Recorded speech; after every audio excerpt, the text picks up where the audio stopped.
bahwa apa yang Nabi SAW sabdakan akan terjadi, pasti terjadi. Beliau telah memberitahukan segala sesuatu yang telah, sedang, yang telah dan akan terjadi. Dan hadis-hadis tentang masalah ini banyak sekali. Di antaranya saya bacakan. An Hudzaifah qala qama fina Rasulullah sallallahu alaihi wasallam maqaman ma taraka syai'an yakunu fi maqamihi dzalika ila qiyam as-sa'ah illa haddatsa bihi hafizahu man hafizahu wa nasiyahu man nasiyahu. Dari Hudzaifah, dia berkata, Rasulullah sallallahu alaihi wasallam pernah berdiri di hadapan kami berkhutbah, tidak beliau tinggalkan sesuatu pun atau sedikit pun juga di tempatnya itu. Jadi ketika beliau berkhutbah itu yang akan terjadi sampai hari kiamat, melainkan beliau menceritakannya kepada kami. Akan menghafalnya orang yang hafal dan akan melupakannya orang yang lupa.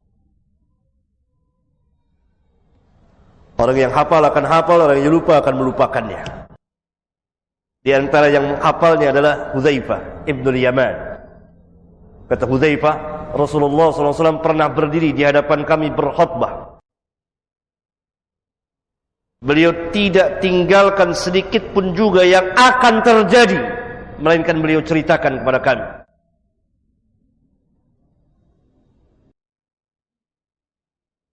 Ini hadis sahih riwayat Al-Imam Muslim.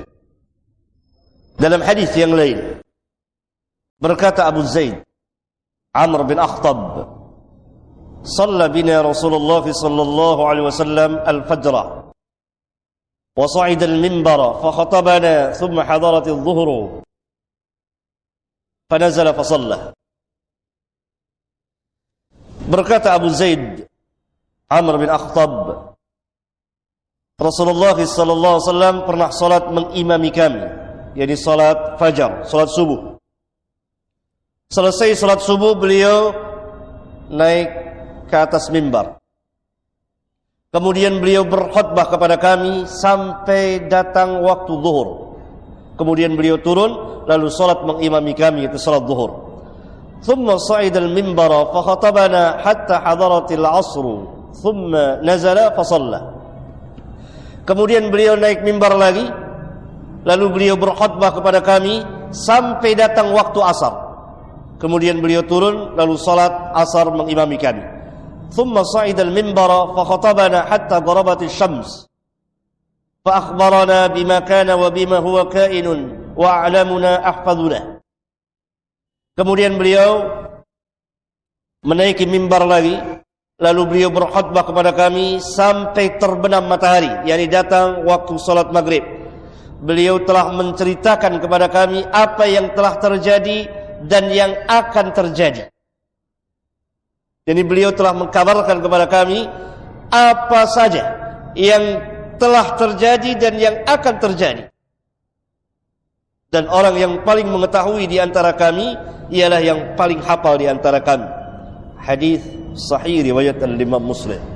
Dari subuh sampai maghrib Rasulullah SAW berkhutbah kepada para sahabat, tidak turun kecuali untuk salat zuhur, asar.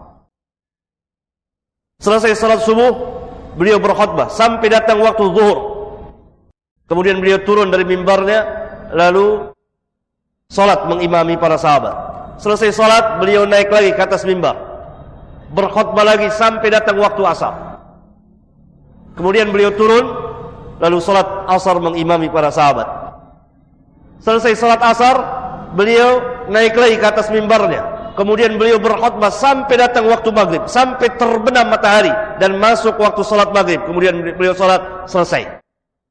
Dari subuh sampai maghrib beliau telah mengkabarkan kepada kami, kata Abu Zaid Amr bin Akhtab, apa yang telah terjadi dan yang akan terjadi. Dan ini bertebaran di hadis-hadis beliau yang diriwayatkan oleh puluhan, ratusan, ribuan para sahabat ridwanullah alaihim jami'an.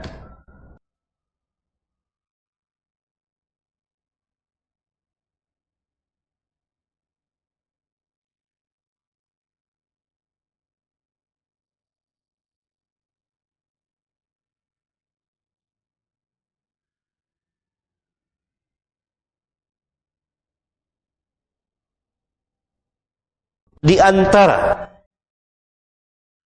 apa yang beliau kabarkan akan terjadi dan telah terjadi, baik sebelum zaman kita maupun pada zaman kita pada zaman kita ini.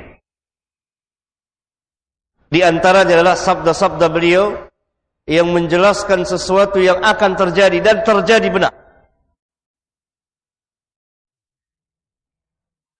Maka dalam risalah atau kitab yang kecil ini,